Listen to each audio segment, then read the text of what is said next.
Bonjour chers abonnés, bonjour. Alors j'espère que vous allez tous bien ce matin. Voilà, moi ça va. Je serai très brève tout à l'heure là parce que je suis en train de prendre un vol pour le travail, pour une semaine de travail. Voilà. Alors j'ai eu une idée cette nuit quand je me suis réveillée, c'est de vous parler de comment savoir si c'est une bonne ou si c'est une mauvaise entreprise. Alors, bienvenue sur ma chaîne Travailleurs étrangers au Maroc, les détails. Avant de commencer, je vous prie de vous abonner à ma chaîne tout d'abord et de cliquer sur la cloche notification à chaque fois que je vais envoyer une vidéo. Vous serez parmi les premières personnes à les recevoir dans tous les cas. Alors, comment savoir si c'est une bonne entreprise ou si c'est une mauvaise entreprise? D'abord, je veux vous dire quelque chose. Une fausse entreprise va vous demander de l'argent pour commencer. Quand on cherche un travail, ou bien quand on est déniché par les hunters, ils appellent ça les chasseurs de tête, quand on est déniché par les chasseurs de tête et tout ça, c'est eux qui viennent vers vous, c'est eux qui vous dénichent. Et puis, vous recevez un jour dans votre boîte un mail, et puis tout dépend des endroits où ils veulent. Ça peut être dans un site de travail comme Link, ou dans un autre site comme, je sais pas, Viageo, et d'autres sites, je sais pas. Il y a plusieurs sites de travail et tout. Donc, du coup, quand vous postez, quand vous mettez vos CV en ligne et tout, même si on ne vous prend pas maintenant, ne vous découragez pas. Franchement, ne vous découragez pas. Ça prend toujours le temps que ça peut prendre, mais après, tout devient normal, quoi. Ça prend toujours le temps, mais dès que vous recevez un message d'un chasseur de tête qui vous dit votre CV m'intéresse et puis envoyez-moi votre CV ou bien votre profil m'intéresse, envoyez-moi votre CV dans ma boîte, vous l'envoyez directement. Et puis, comme je disais, les vraies entreprises, les vrais recruteurs passent souvent par le cabinet d'entreprise. Bon, s'ils ont un cabinet dans leur entreprise, tant mieux, mais s'ils ont demandé des prestations à un cabinet externe, c'est ce cabinet qui prend attache avec vous. Et je vous rappelle quelque chose. Vous n'êtes même pas au courant de l'entreprise qui vous recrute. C'est-à-dire que le cabinet, d'abord, est votre interface pour commencer. Le cabinet est votre interface. Vous n'avez même pas idée. Même s'il vous envoie des mails, vous ne saurez jamais quelle est l'entreprise qui va vous recruter. Par contre, une fausse entreprise va vous dire directement, l'entreprise est telle, machin vous recrute, va vous appeler, machin, machin, envoyez-nous ceci, envoyez-nous cela. Et puis, si vous voulez être parmi les meilleures personnes à être recrutées, on vous envoie telle somme d'argent et tout, et tout, et tout. Bon, moi, je vous assure que j'ai eu ce genre de choses. Bon, maintenant, tout dépend maintenant de la façon dont vous appréhendez, quoi. Donc, du coup, plusieurs fois, j'ai eu des choses comme ça, j'ai eu des mails comme ça et tout, mais directement, vous savez que c'est des fausses entreprises. Alors, la vraie entreprise, comme je disais, vous ne vous appelle même pas d'abord. C'est-à-dire que vous envoyez votre CV par la boîte mail du cabinet. C'est elle qui vous appelle, elle vous envoie ceci, elle vous envoie des tests, et puis le parcours ne se fait pas comme ça du jour au lendemain, quoi. Ça peut prendre un an, hein. Ça peut prendre un an, ça peut prendre 6 mois, ça peut prendre 5 mois. Tout dépend de, comment on appelle, tout dépend comment on appelle ça, du savoir, de l'envie que l'entreprise a envie de faire, de l'assiduité, du prompt et tout, de ce que l'entreprise vous fait de vous, quoi. Donc, du coup, vous passez par le cabinet, et puis sachez que vous n'êtes pas la seule personne. Donc, avant qu'on ne vous recrute, avant qu'on ne vous appelle chez eux, ils passent par des scans. Donc, il connaît vos CV, il voit si vous avez eu des collaborateurs qui avaient travaillé avec vous entre-temps, il voit si vous êtes une personne bien, il voit. Et entre-temps, quand je dis passer au scanner, c'est que on cherche à vous connaître, voilà. On cherche à vous connaître, qu'est-ce que vous fréquentez, quels sont les sites que vous utilisez, ainsi de suite, ainsi de suite, ainsi de suite. Donc, maintenant, le cabinet, maintenant, vous envoie des tests psychotechniques par rapport aux besoins qu'ils ont envie de faire.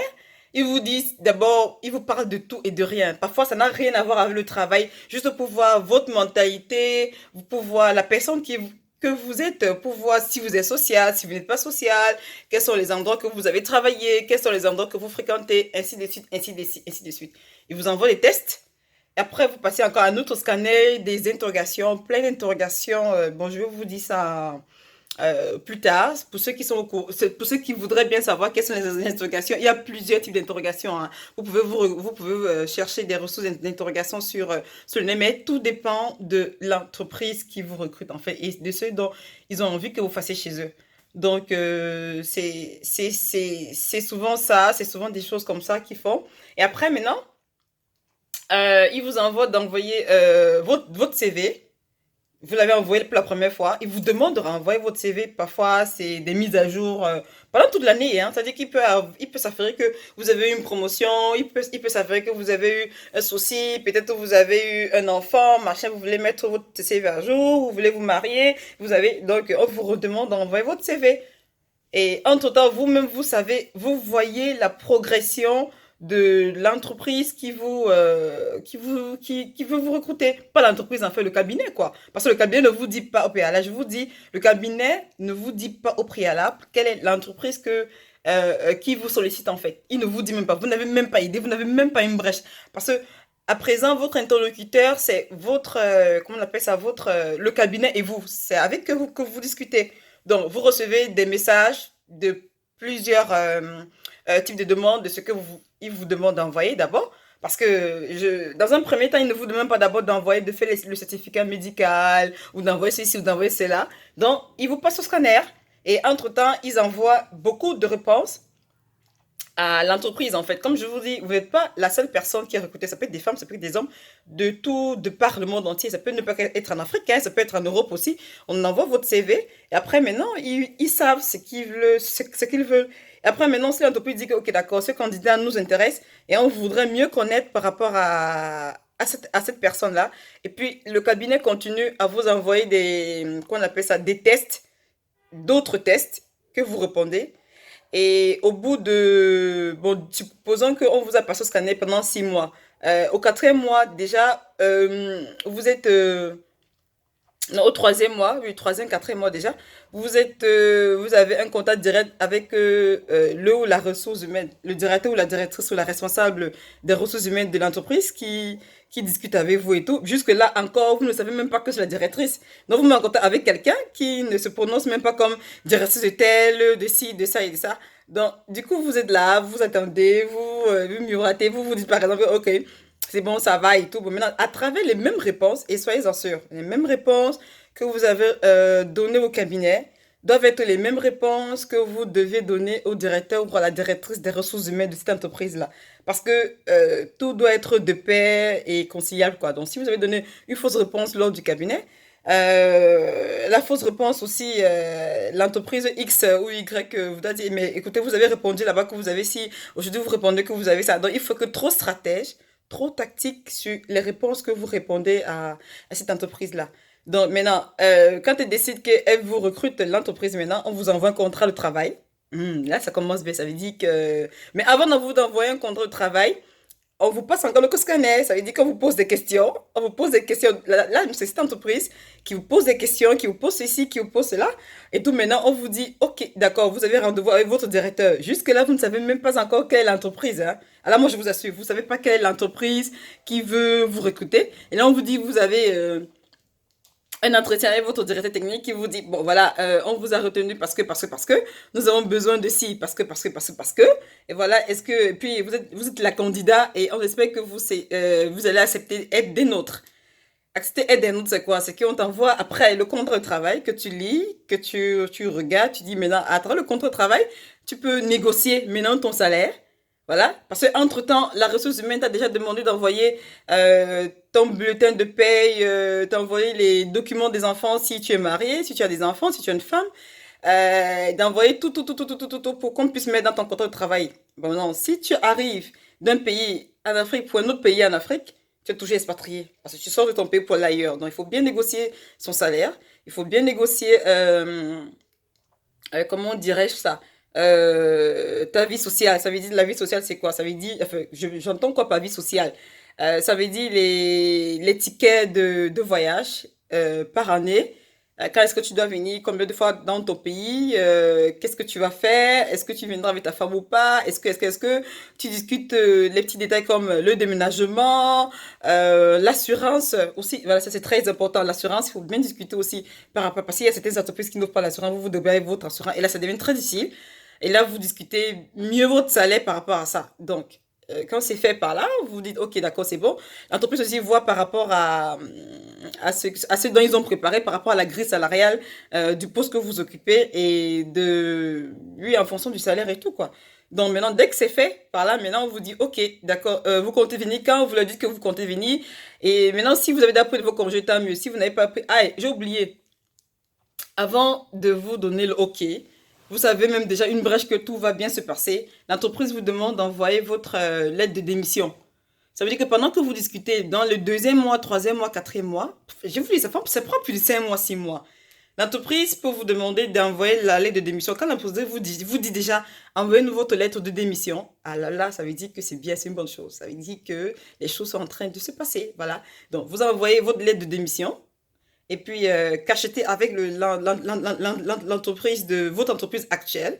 Maintenant, tout dépend de ce que vous voulez faire. Et si vous voulez faire les 3 mois, là, vous négociez directement avec vous négociez directement avec votre entreprise, au préalable. Hein. C'est-à-dire qu'avant de dire oui à cette entreprise, vous savez vous-même, comment je ne veux pas dire étudier l'autre entreprise, c'est que vous faites une rétropression de vos années passées, de ceci. Et si je pars d'ici, je paie quoi? J'ai tel avantage ici, si. Bon, maintenant, si vous voulez partir, maintenant, dites, OK, d'accord.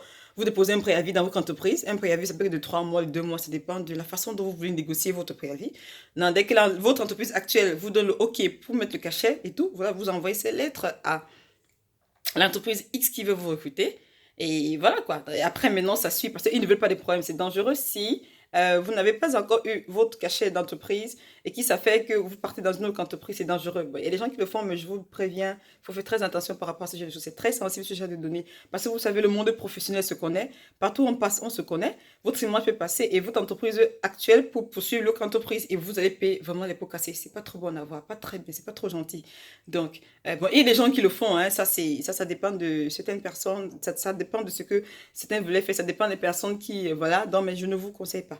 Donc, maintenant, quand cette entreprise vous envoie votre contrat de travail, c'est bon, ça va, vous avez négocié, vous avez dit, OK, ça va, c'est bon, j'ai ma famille, j'ai mes enfants, est-ce qu'ils vont fréquenter dans telle école, machin, vous pouvez choisir des écoles, tout dépend, il y a des personnes qui négocient les écoles comment on appelle ça, de leurs enfants et tout, les avantages sociaux aussi de ce qu'ils peuvent avoir. Donc, du coup, vous avez tout ce que vous voulez dans le package de votre contrat de travail. Ensuite aussi, vous avez quoi? Vous avez quoi? L'allocation qui est prise en charge par l'entreprise. Voilà, votre entreprise doit prendre une location. Bon, dans certaines entreprises, ils font des locations. Il y a des allocations familiales. Ça veut dire quoi? Ça veut dire que si vous venez avec votre famille, vous êtes marié, vous avez des enfants, le logement qu'on pourrait vous donner est différent du logement qu'on peut donner à un célibataire. Par exemple, sur le logement d'une famille, le plafond, c'est 12 000 dirhams, 13 000 dirhams, 14 000 dirhams. À un célibataire, ça peut être 6 000, 7 000 dirhams. Donc, voilà, au préalable, certaines entreprises ne refusent de chercher le logement pour vous. C'est vous-même qui vous débrouillez à trouver. Si vous avez des amis du côté du Maroc, ils vous aident à chercher du logement du côté d'ici, du bon logement, du bon endroit, en fonction de la grille que vous avez besoin, quoi, en fait, voilà. Donc ça dépend du type de logement. Pour les célibataires, sont à part. Pour les mariés, sont à part. Donc, dès que c'est bon, là, maintenant, vous négociez tout et tout et tout et tout.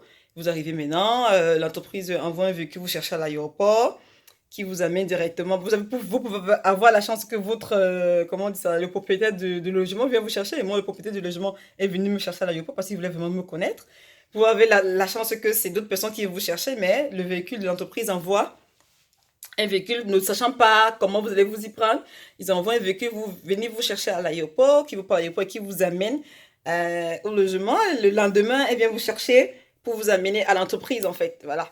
Donc, c'est un peu ça. Dès qu'ils vous amènent maintenant, vous discutez. Maintenant, là, on vous donne un véhicule de service, de fonction, les premiers jours. Entre-temps, l'entreprise a déjà créé vos accès par rapport à ce que vous devez faire. D'ailleurs, quand vous ouvrez votre boîte email déjà entreprise, elle est déjà créée, votre adresse est déjà créée, tout est déjà créé, marché et tout. Et vous commencez comment dire, à prendre vos repères. Donc, pour la suite, j'aimerais bien continuer avec vous, mais là, je dois déjeuner, je dois faire ma prière, et puis après, comme je vous ai dit, je dois voyager tout à l'heure.